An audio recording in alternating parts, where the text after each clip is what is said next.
Dobré ráno vám všem přejeme. Doufáme, že jste se dobře vyspali.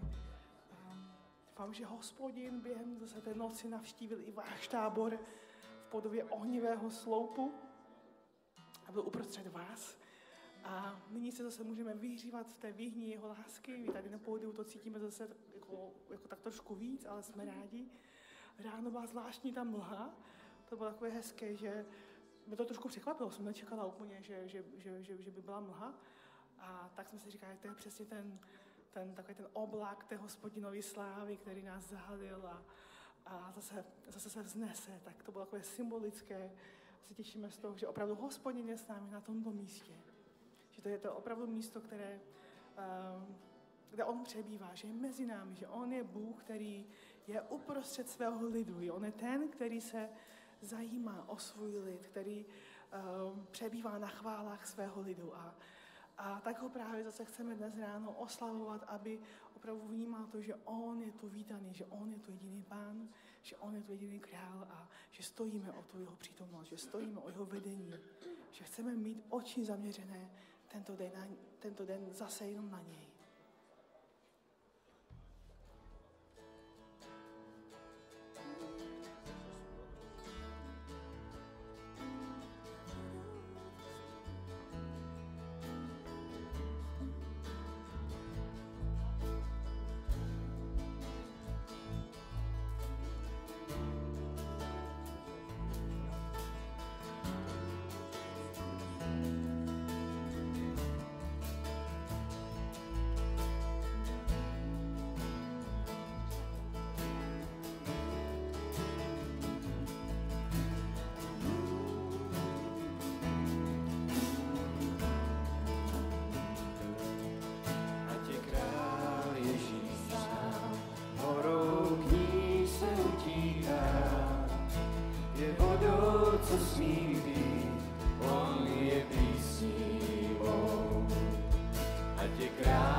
někdy zpíváme nějakou větu, něco vyhlašujeme, protože to zažíváme, to pro nás je realita našeho života.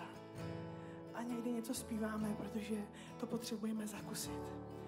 A jak vás tu znám, myslím, že vás je tu spousta, kteří jste zažili, jak je Bůh dobrý, jak Bůh jedná ve vašem životě. A také jste tu možná ti, kteří jste ještě nezažili Boží dobrotu a máte možná pořád ten pocit, že na vás Bůh zapomněl, že vás v tom nechal, že jste potřebovali, aby se za vás postavil a on tam nebyl. Je to sice lež, ale to neznamená, že to tak nemůžeme vnímat.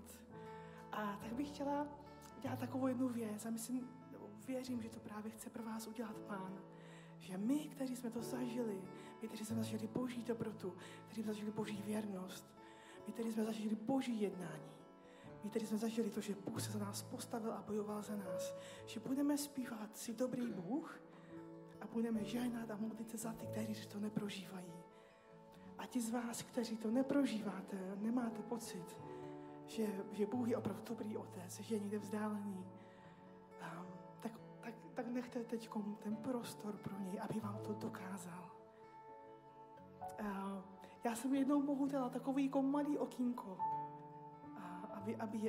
ani jsem vlastně nechtěla, aby nějak jako jednala. Jsem se prostě pro něco rozhodla a netušila jsem, že na tom Bůh bude jednat. Já jsem se prostě rozhodla, že už nechci žít v tom otroctví těch zranění a toho, o co mě prostě okradl můj otec a moje rodina, že jsem nedostala to, co jsem dostat měla a neustále jsem žila v takovém tom, že všichni dostali víc a já jsem dostala málo a že mi prostě život něco dluží, že mi Bůh něco dluží. A když jsem se rozhodla, že už prostě takhle žít nechci, tak Bůh na tom jednal. Bůh prostě se k tomu přiznal a od té doby prostě já zažívám nesmírnou Boží péči a ochranu a požehnání. A možná dneska je ten den, kdy Bůh čeká na nějaký váš krok a možná ten krok je jenom to, že mu dáte tu šanci, že mu řeknete, Bože, já tě sice necítím a nevnímám a myslím si, že na mě kašleš, ale dávám ti teďkom šanci. Ukáž mi svoji dobrotu, dejte Bohu výzvu, on má moc rád výzvy. Dejte Bohu výzvu, překvapně, ukáž, co dokážeš ty. A tak pojďme zpívat ještě, jsi dobrý Bůh, a my, co jsme to zažili, žehnejme. A ti z vás, kteří potřebujete požehnání, tak otevřete v tuto chvíli vaše srdce.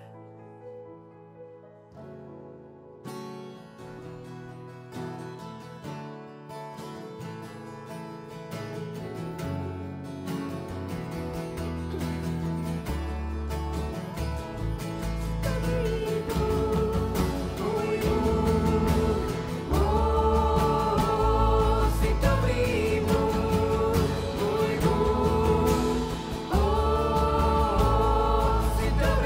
Bůh,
sladší nad šťávu z plástů. A tak prosíme, Pane, abys nás dnešní den pravdu tak dal pocítit sladkost svého jména, sladkost svého bytí, sladkost svého božství.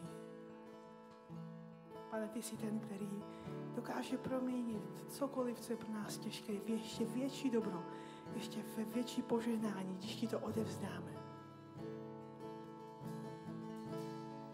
Pane, já vím, že ty chceš jednat naším životem, že ty chceš dokázat to, že ty jsi Bůh. Že potřebuješ, abychom ti dali svolení. A tak ti, Pane, odevzdáváme všechno, co máme, co jsme. Aby si, Pane, z toho vytvořil něco nového. Ty všechno tvoříš nové. Ty všechno tvoříš nové. Ty měníš hořké v sladký měd a ty měníš náš nářek v tanec. Ty nám prostíráš hostinu přes zraky našich nepřátel. Ty nám mažeš hlavu olejem a naše číše přetéká. Ale ty jsi Bůh hojnosti a štědrosti. Ty dáváš nejen míru plnou, ale ty dáváš míru natřesenou. Ty dáváš víc, než jsme schopni unést, ty dáváš víc, než jsme vůbec schopni chtít.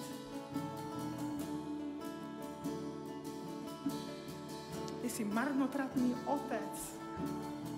Ty jsi otec, který plýtvá svými dary na nás, naše děti. A my chceme dneska zakusit tvoji marnotratnost. Ale my tě žádáme o záplavu tvých darů.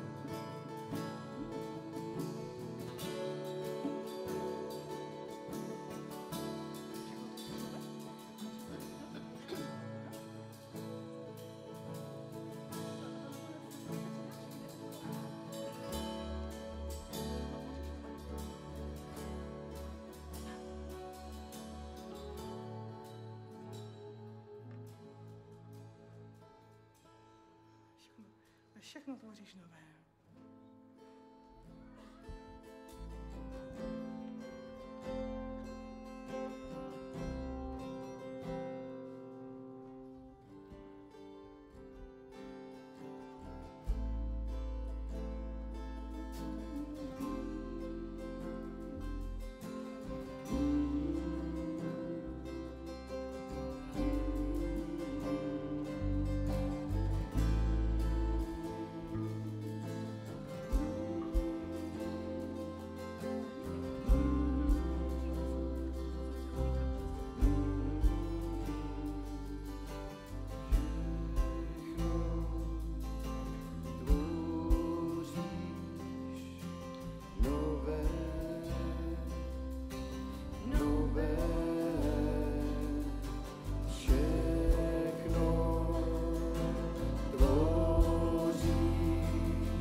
sladký med. Ty měníš chlad na slunce žár, radost měníš žál, radost měníš žál. Ty měníš hořké sladký med, hořké sladký med, hořké sladký med. Měníš chlad na slunce žár, radost měníš žál, radost měníš žál.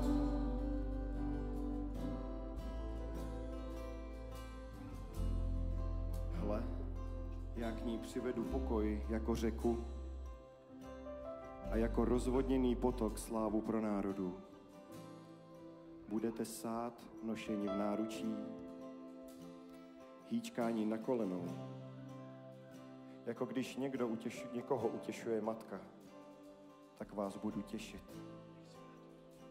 V Jeruzalémě dojdete potěšení, uvidíte to a vaše srdce se rozveselí. Vaše kosti budou pučet jako mladá tráva. Bude zřejmé, že Hospodinova ruka je s jeho služebníky a že jeho hrozný hněv je proti jeho nepřátelům. Je toto slovo z proroka Izajáše přišlo dnes ráno, když jsme měli modlitbu týmu. A i potom z dalších ještě potvrzení od dalších členů našeho týmu. Že možná to, jak jsme sem přijeli a my od začátku týdne, od té soboty, co jsme sem přijeli, tak jsme nějak zažívali, že se necítíme dobře, opravdu takový veliký útlak, takovou tíhu. A i ty přípravné dny, co jsme tady byli, tak jsme se modlili a měli jsme pocit, že to nemůžeme prostě nějak jako prorazit. A to dnešní slovo, kdy tam Hospodin říká, že je s námi a ta ranní mlha dnes, to mně přišlo opravdu takové. A já jsem to již ráno tam říkal, že jak před pár dny jsme četli, že prorok Eliáš byl v té jeskyni a ty bouře chodily kolem a Hospodin v nich nebyl. A pak přišel ten vánek, ten jemný vánek. V tu chvíli tam byl Pán. Tak mi to přišlo takové symbolické, že ta boží sláva i skrze tu ranní mlhu, tak jak se za to celé dny tady modlíme, aby jeho sláva se stoupila na toto místo, tak je vidět, že on i tyto vnější projevy, které takto vnímáme a vidíme, ty bouře, které šly kolem a tady nepršelo,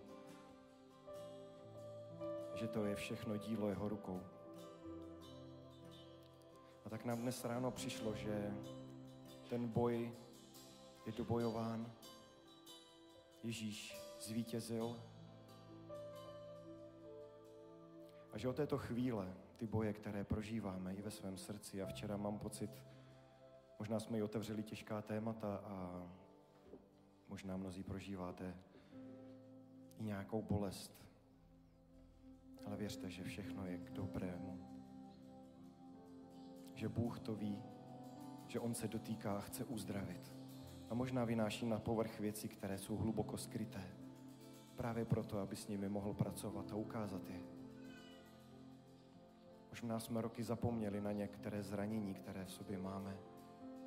Ale já věřím, že to je čas, kdy Pán chce ukázat, že má povědomí o všem, co prožíváš. O každém aspektu, v každé vteřině tvého života. On ví a je s tebou. Tak se chceme dnes modlit, abychom se dokázali Kristu odevzdat. Tak jsme právě ráno vnímali, že jeho pokoj na nás teď spočívá. A tak, Pane, ať tvůj svatý pokoj spočine teď na každém z nás. Procházej mezi námi. Pane, ty sám teď vlož svou svatou ruku na naše srdce, na mé srdce. Klidně si můžete vložit svou ruku na své srdce a pozvěte Pána, aby on dal tu svou na tu vaši. Pane, ať je má ruka teď přikryta tou tvou. Pane, uzdrav teď v tuto chvíli jakýkoliv strach,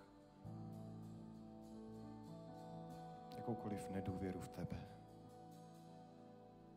A připrav mé srdce na ještě větší věci, aby mé oči viděly, uši slyšely. Připrav, Pane, ještě víc. Procházej mezi námi a dotýkej se. Uvolni svého svatého ducha, aby zaplavil naše srdce, naše nitro. Pane, ať každý, kdo tu je, ať zažívá, jak se tvé teplo rozlévá do celého těla. Že každá buňka našeho těla patří tobě. Pane, dotýkej se, uzdravuj, naplňuj, proměňuj.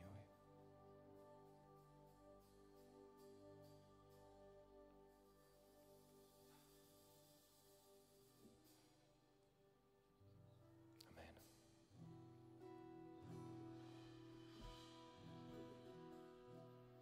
Pane Ježíš říká, tak se projeví moje království mezi vámi, že hluší budou slyšet a chromí chodit, slepí budou vidět a Boží království už je mezi námi. Tak pojďme zpívat, přijď tvoje království, když my víme, že je mezi námi, ale pojďme říct Pánu Ježíši, že zveme opravdu jeho království mezi nás a že chceme, aby se jeho království, jeho svrchovanost, jeho moc projevovala v tom, že slepí budou vidět, chromí chodit. A že oči slepých se otevřou, že prostě uvidíme zázračná uzdravení, kdy on může konat na naší víře, na našem pozvání, Přijď tvoje království, ať zní tvůj tichý hlas. Přijď tvoje království mezi nás.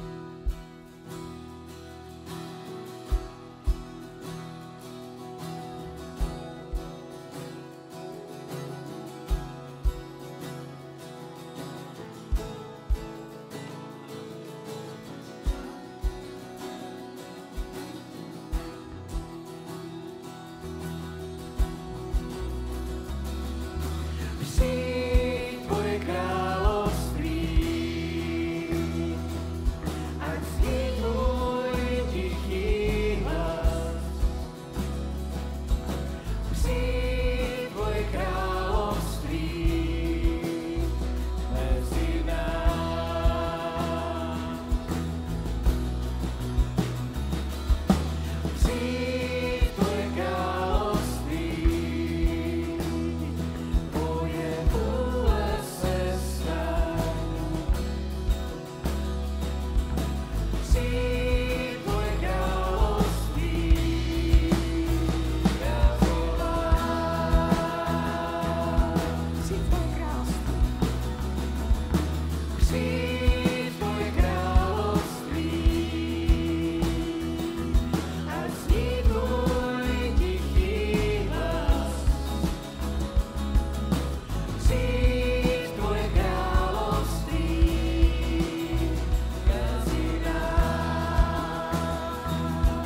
buď s námi celý dnešní den. Ať je tvoje království mezi námi, Pane. Amen.